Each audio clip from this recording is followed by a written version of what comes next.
can you just drill in on Putin's future and how it might play out? Because, we've seen this before. You think, oh, these dictators, they're solid until they're not. But look at Assad, Putin's selling cheap oil to China, cheap oil to India to keep his economy rolling. How precarious is his position? In the short to medium term, not very.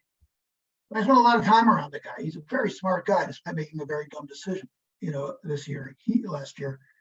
He will protect himself, layers of protection, the presidential guard.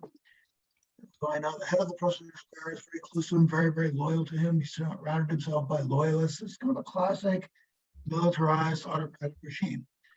I think that the greatest risk to him comes from, I said it before, the security services. These guys are not Fred Flintstone helmet heads. They're bright. I know one of them. Well, he spent a lot of time in Williamsburg, Virginia, learning about the U.S. tourism industry.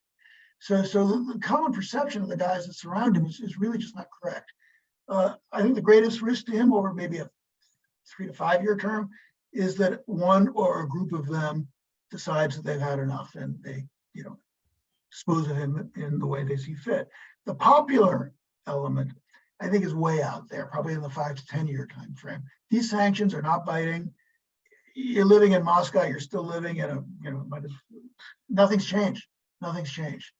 So I think that's how I would size up the risk to him.